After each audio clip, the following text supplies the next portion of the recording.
अस्सलाम वालेकुम, मैं हूं मारिया जदून और आप देख रहे हैं वाइट न्यूज़। बरसगीर को अंग्रेज़ों से आज़ाद करवाने के लिए जितनी भी तहरीकें उठी हैं, उनमें से एक बहुत मौसर तहरीक सुभाष चंद्र बोस ने चलाई। आज हिंदुस्तान, पाकिस्तान और बांग्लादेश को जो आज़ादियाँ नसीब हुई हैं, उनमें से एक बड़ा हिस्सा उस बगावत की देन है जो तेज़ी से बदलते बैनुल-अक़वामी मंजरनामे में नेताजी सुभाष चंद्र बोस ने बरवक्त की थी। 23 जनवरी 1897 को बंगाली वकील जानकी नाथ के घर पैदा होने वाले सुभाष चंद्र बोस 20वीं सदी की दूसरी दहाई में कैम्ब्रिज पढ़ने गए थे।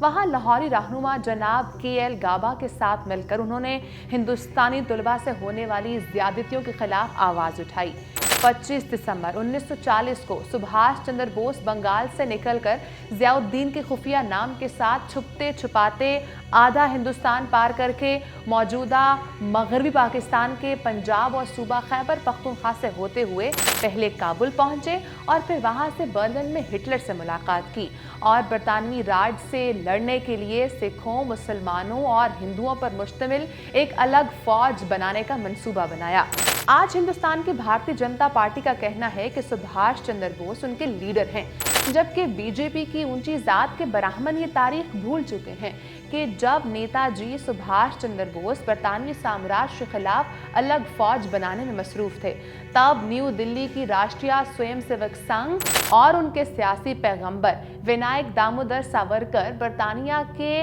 नमकख्वार बनकर अजीम बंगाली रहनुमा नेताजी सुभाष चंद्र बोस के खिलाफ साजिशों में मसरूफ थे। याद रहे कि आज राष्ट्रीय स्वयंसेवक संघ और हिंदुस्तानी बीजेपी को इंतहा पसंद हिंदुत्व का नजरिया विनायक दामोदर सावरकर ने ही दिया था और ये विनायक दामोदर सावरकर ही था जिसने सिखों, जैन और बुद्ध मत को भी जबरदस्ती हिंदू मजहब का हिस्सा करार दिया, जो कि आज भी हिंदुस्तान के आइन का हिस्सा है। बरसगीर में दो कौमी नजरिया भी सबसे पहले विनायक दामोदर सावरकर ने दिया था। ऐसे वक्त में जब अजीम बंगाली रहनुमा सुभाष चंद्र बोस अंग्रेजों के खिलाफ अलग फौज बनाने की तैयारी कर रहे थे, तब बरतानिया ने उनको काउंटर करने का टास्क विनायक दामोदर सावरकर को दिया, जिन्होंने हिंदुस्तान में उसके मुकाबले पर बरतानवी फौज में ज्यादा से ज्यादा हिंदुस्तानियों की शमूलियत करवाने की तहरीक चलाई।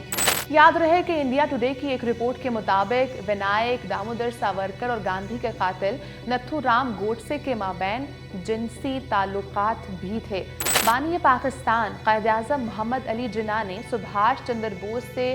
कई एलानिया और खुफिया मुलाकातें भी की हैं और सुभाष चंद्र बोस को अपनी पूरी मदद का यकीन दिलाया।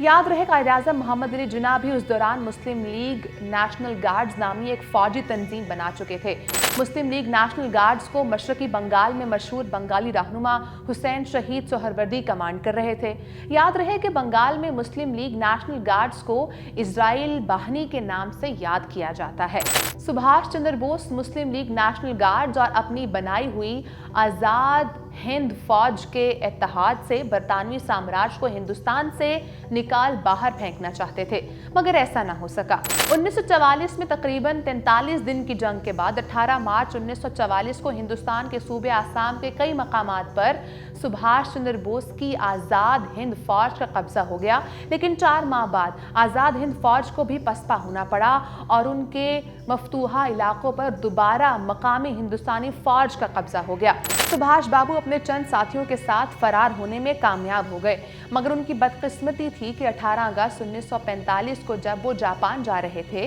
तो रास्ते में ताइवान में ताई होको के एयरपोर्ट पर उनका तैयारा हादसे का शिकार हो गया और वो इस हादसे में हलाक हो गए। अगरचा सुभाष चंद्र बोस दुनिया से चले गए, लेकिन अंग्रेजों और इंतहा पसंद हिंदुओं के खिलाफ उनकी जद्दोजहद आज हमारे लिए एक रोशन मिसाल है।